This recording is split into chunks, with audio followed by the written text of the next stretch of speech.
Bismillah, Bismillahirrahmanirrahim. Alhamdulillah Rabbil Alamin. Wassalatu wassalamu ala asyrafil anbiya'i wal mursalin Sayyidina Muhammadin wa ala alihi wa sahbihi ajma'in. Alhamdulillah, para jemaah dirahmati Allah Subhanahu wa taala. Kita akan meneruskan pengajian di dalam kitab Umdatus Salik karangan Al-Imam Ibn Naqib Al-Masri, dan kita berdoa kepada Allah Subhanahu wa taala, mudah-mudahan Allah menjadikan pengajian ini sebab pengampunan bagi segala dosa, yang mana dengannya Allah mengkabulkan segala hajat dan menjadikan kita di antara hamba-hambanya yang bertakwa. Amin ya rabbal alamin.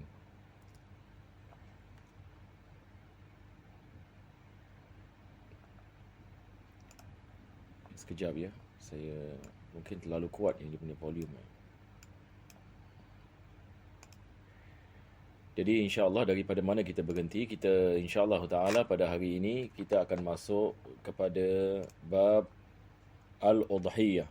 Yakni pada minggu yang lepas kita telah habis membicarakan hukum ahkam melakukan haji dengan umrah. Akhir sekali penulis membicarakan tentang ziarah kubur Nabi sallallahu alaihi wasallam. Ini yang beliau sebutkan ziaratu qabri Nabi sallallahu alaihi wasallam. Disunatkan kita menziarahi Nabi sallallahu alaihi wasallam, sunnah ini yang ditekankan, dan begitu juga ziaratul baqi, dan secara umum yakni ziarah kubur untuk mengingatkan kita kepada akhirat. Dan kita disunatkan melakukan doa kepada Allah Subhanahu wa taala bagi ahli kubur dan bagi diri kita, dan tempat-tempat yang ditanam di dalamnya para anbiya dan aulia, tempat yang barakah yang mana Allah ini mengkabulkan doa di sana. Jadi sekarang insya-Allah kita akan masuk yakni kepada bahagian yang seterusnya. Penulis mengatakan babul udhiyah. Jadi di sini kita ada perkataan udhiyah. Udhiyah asal daripada perkataan dahwa. Dan dahwa ini balik kepada waktu duha. Yakni waktu duha, sebab biasanya amalan ini dilaksanakan pada waktu pagi. Jadi ini adalah dalam segi yakni bahasa. Dari penulis ini mengatakan hiya sunnatun muakkadatun. Ini adalah hukumnya sunnah muakkadah, iaitu melakukan ibadat kurban ini. Dalam istilah ini udhiyah balik kepada binatang yang kita berkorban. Maka hukumnya pertama sekali penulis ini mengatakan hiya sunnatun muakkadatun. Yani sunnah yang muakkadah maksudnya sunnah yang ditekankan, yang tidak ditinggalkan oleh Nabi sallallahu alaihi wasallam. Yundabu liman aradaha an la yahliqa sya'rahu wa la yuqallima dhufrahu fi 'ashri dhil hijjati hina yudhi. Pertama sekali penulis membicarakan ini berdasarkan dengan hadis dalam Sahih Muslim, barang siapa yang mahu melakukan ibadat kurban, maka janganlah dia memotong rambutnya dan memotong kukunya pada 10 hari pertama daripada bulan Zulhijjah sehingga dia melakukan ibadat kurban. Jadi barang siapa yang nak melakukan ibadat kurban, maka tidak disunatkan baginya untuk dia memotong rambutnya, untuk dia memotong kukunya pada 10 hari pertama daripada bulan yakni Zulhijjah, sebab ini semua akan menjadi saksi yakni baginya apabila dia melakukan yakni ibadah kurban. Jadi ini adalah sunnah ini yang pertama bagi mereka yang mahu melakukan ibadat kurban. Wa yadkhulu waqtaha idza tala'atis syamsu wa madha qadru salatil 'idi wal khutbatain. Bilakah masuk melaksanakan ibadat kurban? Maka di sini penulis mengatakan waqtuha idza tala'atis syams, apabila matahari terbit, wa madha qadru salatil 'id wal khutbatain. Jadi apabila matahari terbit dan kadar melakukan solat hari raya haji dan 2 khutbah. Jadi berapa minit setelah yang ini terbitnya matahari, kadar melakukan solat Idul Adha dan juga melakukan 2 yang ini khutbah, maka ini adalah masanya telah masuk waktu melakukan ibadat kurban. Yakni maksudnya dibolehkan kita melakukan penyembelihan bagi yakni ibadah yakni kurban apabila berlalu kadar sedemikian. Mungkin kita mengatakan 20 minit yakni selepas kita mengatakan misalnya setengah jam misalnya yakni selepas yakni terbitnya matahari. Wa yakhruju bi khuruji ayyamit tasyriq. Jadi mulanya dengan terbitnya matahari dan kadar melakukan salat dan 2 khutbah pada hari raya haji, dan sampai akhir hari tasyrik. Hari tasyrik adalah hari ke-11, 12, 13.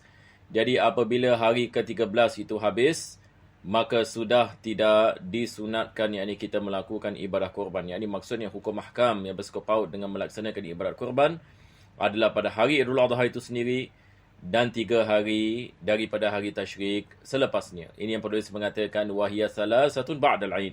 Jadi hari raya Idul Adha hari ke-10, maka 3 hari selepasnya sampai hari 13 daripada Zulhijjah. Jadi kalau sekiranya seseorang itu tidak dapat melaksanakan ibadat kurban pada 10 hari bulan Zulhijjah, maka dibolehkan dia melakukan pada hari tasyrik. Wala tajuzu illa bi ibilin wa au bakarin au ranamin. Tidak dibolehkan kita melakukan ibadat kurban melainkan dengan 3 jenis binatang ini. Pertama sekali adalah unta, kedua adalah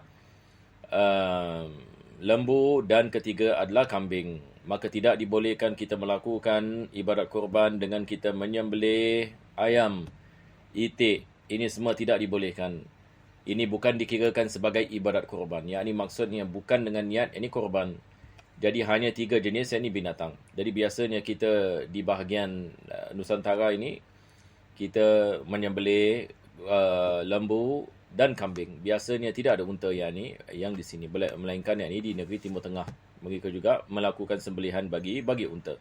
Wa aqallu sinnihi fil ibili 5 sinin. Jadi kalau kita nak sembelih unta, maka kita kena memastikan umur yang paling minimum bagi membolehkan kita menyembelihkan unta dalam ibadat kurban adalah dia mesti 5 tahun. Apa-apa yang kurang daripada 5 tahun tidak sah.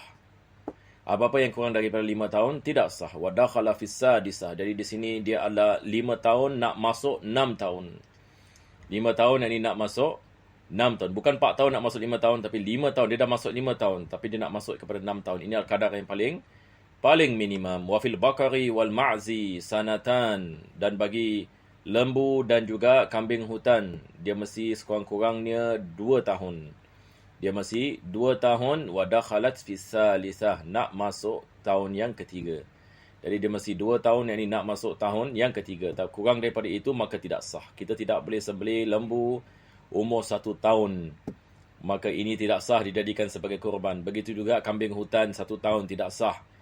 Tapi berbeza dengan kambing biri-biri. Penulis mengatakan wafid da'ni. Ini adalah jenis kambing biri-biri. Sanatun. Dibolehkan kita sembelih walaupun umurnya 1 tahun. Ini kadar paling minimum. Wa dakhala fis thaniyah. Dia adalah 1 tahun nak masuk tahun yang kedua. Kambing biri-biri boleh. Kambing hutan ma'az tidak dibolehkan. Jadi ada orang menanyakan apa bezanya ni kambing biri-biri dengan kambing hutan. Kita lihat kepada dia punya rambutnya. Kalau sekiranya dia wool ini adalah da'n. Kalau dia rambut, yakni kambing rambutnya bukan wool, ini adalah ma'iz. Jadi dalam bahasa Arab ini istilah. Kita dalam bahasa English kita ada beza di antara goat dengan sheep. Jadi goat rambutnya dia adalah rambut, tapi kalau sheep dia adalah wool. Jadi ini beza. Jadi kalau goat dia mesti 2 tahun, kalau sheep ini dia mesti sekurang-kurangnya 1 tahun. Yang nak masuk kepada tahun yang kedua. Wa tujzi'ul badanatu an sab'atin. Kalau kita sembelih unta kita boleh masukkan 7 nama. Boleh kita masukkan 7 nama. Begitu juga dengan lembu. Wal bakara an sab'atin. Dibolehkan kita memasukkan 7 nama. Yakni kita nak masukkan nama bapa kita, nama mak kita. Kita ada 4 anak, 3 anak. Lepas tu nama isteri, nama kita. Misalnya, satu keluarga.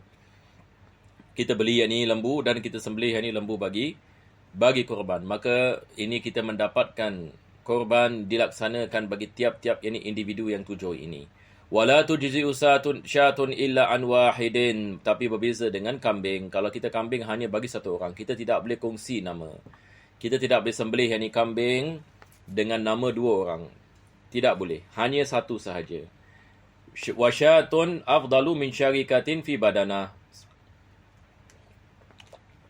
Tapi kalau orang menanyakan mana lebih afdal, kita combine nama 7 orang dan kita sembelih unta ataupun kita sembelih 7 ekor kambing. Tiap-tiap orang 1 kambing. Tiap-tiap orang 1 kambing. Mana lebih afdal? Maka di sini penulis ini mengatakan Wasyatun afdalu min syarikatin fi badanah. Yakni satu orang satu kambing lebih afdal daripada kita mengkongsi 7 nama dengan satu unta.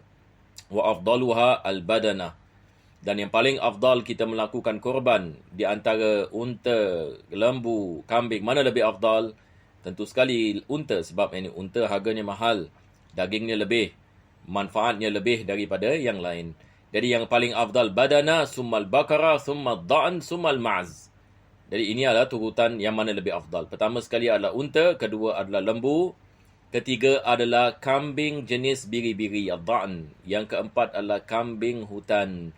Wa afdaluha al-bayda, summa safra, summa balqa, summa sauda. Lepas itu juga, yang ini dalam segi warnanya. Jadi penulis ini mengatakan, warna yang paling afdal adalah kalau sekiranya dia warna putih. Ataupun yang ini warna kekuning-kuningan.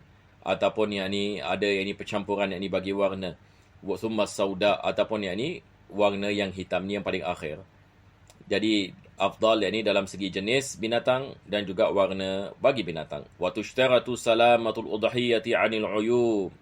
Juga daripada syarat ini sah, yang ini ibadat korban kita adalah dia mesti selamat daripada keaiban allati tunqisul lahma. Ini adalah kaedah yang penting. Binatang korban ini dia mesti terselamat daripada keaiban yang menyebabkan kekurangan daging. Sebab kita nak kena faham, ibadat korban, kita nak memberikan daging kepada orang miskin. Lebih banyak dagingnya, lebih baik. Tapi kalau sekiranya binatang ini ada penyakit yang dagingnya kurang disebabkan penyakit, tidak dibolehkan kita menjadikannya sebagai ibadat korban. Sebab maksud daripada melakukan ibadat korban adalah memberikan sedekah daripada daging yang kita sembelih daripada binatang korban.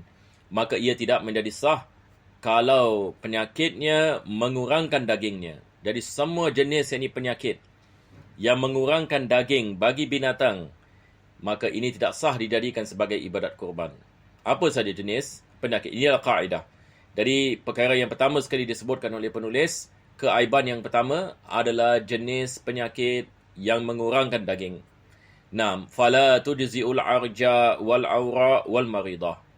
Maka tidak sah kalau kita menyembelih kambing yang timpang. Kambing ini yang timpang. Sebab ini memberikan kesan kepada dagingnya. Ini memberikan kesan yang ini kepada yang ini dagingnya. Sebab yang ini kambing yang ini yang timpang dengan kambing yang tidak timpang, yang ini beza. Kambing yang tidak timpang lebih mudah bagi dia mencari makanan. Kambing yang ini timpang, tidak, yang ini begitu. Maka ini menyebabkan kekurangan yang ini kepada dagingnya. Sama juga kalau sekiranya salah satu daripada matanya buta ataupun kedua-duanya buta. Tidak sah dijadikan sebagai udhiyah. Walaupun ini salah satu daripada matanya buta. Apalagi kalau sekiranya kedua-duanya buta. Begitu juga al-maridah. Kalau dia sakit, ini misalan. Dia sakit yang mana biasa binatang, kalau jenis ini sakitnya, dia tidak selera makan dan sebagainya. Maka ini tentu sekali akan menyebabkan dia kurus, akan mengurangkan dagingnya. Fa in qallat hadhil asya jaza. Tapi kalau sekiranya perkara seperti ini tidak, yakni sesuatu yakni yang ketara, yang kita tidak melihatnya mempunyai penyakit-penyakit ini seperti ini, maka dibolehkan. Wala tujzi'ul ajfa wal majnunah. Begitu juga tidak dibolehkan kita sembelih binatang yang ajfa. Sekali lagi, ajfa ni adalah jenis ini penyakit yang terkena kepada otak yakni binatang, yang menyebabkan dia kurus. Yang menyebabkannya kurus. Ini penyakit dikenali sebagai al-ajfa. Jenis ini ajfa. Maka ini tidak sah dijadikan sebagai ibadat korban. Wal majnunah. Binatang yang gila misalan. Penyakit ini gila terkena kepada binatang. Binatang juga yang ini terkena penyakit junun. Ini tidak sah dijadikan sebagai ibadat korban. Wal jarba. Jarba ini penyakit kulit. Yang menyebabkan rambutnya terjatuh sebagai misal. Dan kudis dan sebagainya pada kulit. Maka ini tidak menjadikan sah ibadat korban tersebut. Wallati quti'a ba'du udhunaihi. Kalau sebahagian daripada telinganya dipotong, ini tidak boleh jadikan ibadat korban. Sebab telinga boleh dimakan. Dan kita telah mengurangkan daging yang dimakan daripada binatang ini, maka tidak dibolehkan wa ubina wa in qalla, dan begitu juga kalau dagingnya dipotong, yakni semasa binatang itu hidup, ini misalan kadang-kadang kita ada kambing misalan dimakan oleh serigala, bahagian kakinya sudah digigit oleh serigala, sebahagian daripada dagingnya sudah terpisah daripada badannya. Ini tidak dibolehkan kita menjadikan ia sebagai udhiyah au qita'atun min fakhidhiha au nahwihi in kanat kabiratan. Dan seperti mana saya mengatakan tadi, dipotong daripada pehanya, walaupun yang ni ia adalah kambing ataupun lembu yang besar. Kita mengatakan ini hanya sedikit saja, yang ini dimakan, sikit saja dipotong. Tidak, tetap ini kita mengatakan ia tidak sah dijadikan sebagai udhiyah. Wa tujzi'u mashrutatul udhun wa maksuratu kullil qarn au ba'dihi. Tapi kalau sekiranya telinga tersebut tidak dipotong, setakat diletakkan sebagai label, misalnya dia tidak mengurangkan telinga tersebut, maka ia dibolehkan. Wa maksuratun kullil qarn au ba'dihi. Begitu juga dibolehkan kalau sekiranya tanduknya patah. Sama ada kesemuanya tanduk tidak ada ataupun sebahagian daripada tanduk tidak ada. Sebab tanduk bukan daripada bahagian yang dimakan, maka tidak ada masalah. Kalau kambing ini misalnya tanduk dia patah. Sebab tanduk berbeza dengan telinga. Telinga adalah daripada jenis benda yang dimakan. Berbeza dengan tanduk. Wal afdalu ayyathbaha binafsihi. Penulis mengatakan yang paling afdal dia sembelih dengan dirinya sendiri. Ini kalau kita nak melakukan ibadat korban, yang paling afdal kita sendiri melakukan penyembelihan. Sebab Nabi SAW beliau melakukannya dengan tangannya. Fa in lam yuhsin falyahdur. Kalau dia tidak mampu melakukannya, maka dia mewakilkan orang lain untuk melakukannya, falyahdur, dan hendaklah dia menghadirinya. Yani maksudnya orang lain yang sembelih disunatkan kita melihatnya. Kita melihat udhiyah. Dan seperti mana kita ada hadis ini Aisyah yang Nabi SAW ini memerintahkannya untuk dia melihatkan Fatimah, hadis Fatimah radhiyallahu anha. Wa yajibu ayyanwiya 'inda dzabahi, begitu juga diwajibkan niat. Ini adalah udhiyah bagi fulan ini bin fulan. Kita melakukan niat bahawasanya kambing ini adalah kambing yang udhiyah, dengan niat ini ibadat kurban. Maka baru ibadat kurban itu menjadi sah. Tapi kalau tidak niat, maka ia tidak dikirakan ini sebagai ibadat kurban. Wa yundabu an ya'kula thulutha, disunatkan dia memakan sepertiga, wa yuhdi thulutha, dan memberikan hadiah sepertiga, wa yatasaddaq ini bis thuluth. Jadi dia bagikan daging ini kepada 3 bahagian. Dia mengambil sepertiga, dia memberikan hadiah yang sepertiga, dan dia memberikan sedekah sepertiga. Wa yajibu tasadduqu bi syai'in wa in qalla, dan wajib kita mengeluarkan sebahagian daripada daging itu walaupun sedikit. Tidak dibolehkan kita mengambil semua daging korban walaupun duit kita, tetapi sebahagian daripadanya wajib kita memberikan kepada fakir miskin walaupun sedikit. Wal jildu yutasaddaqu bihi, dan begitu juga bagi kulit bagi binatang ini juga boleh digunakan untuk sedekah. Walaupun biasanya kita di Singapura dibuang kulit, tetapi kulit dibolehkan diberikan sebagai sedekah. Au yuntafa'u bihi fil bait, ataupun kulit tersebut boleh digunakan sebagai sesuatu yang bermanfaat di rumah, seperti kita boleh samaknya. Kita boleh samaknya dan kita boleh menggunakan kulit tersebut di rumah kita. Wala yajuzu bai'uhu, tetapi tidak dibolehkan dijual. Wala bai'u syai'in minal laham, tidak boleh kita jual kulitnya, tidak boleh kita jual dagingnya. Wala yajuzu lahul akl minal udhiyah al-mandhurah, kalau sekiranya korban itu adalah korban yang dinazarkan, maka tidak dibolehkan kita memakan walaupun sedikit daripada dagingnya, sebab ini adalah daripada binatang yang sudah dinazar, maka tidak dibolehkan kita memakan daripadanya. Wallahu a'lam bissawab. Dengan itu kita dah habis tentang udhiyah. InsyaAllah pada pengajian yang depan kita akan membicarakan tentang aqiqah. Wa sallallahu ala sayyidina Muhammadin wa ala alihi wa sahbihi wa sallam. Alhamdulillahi rabbil alamin.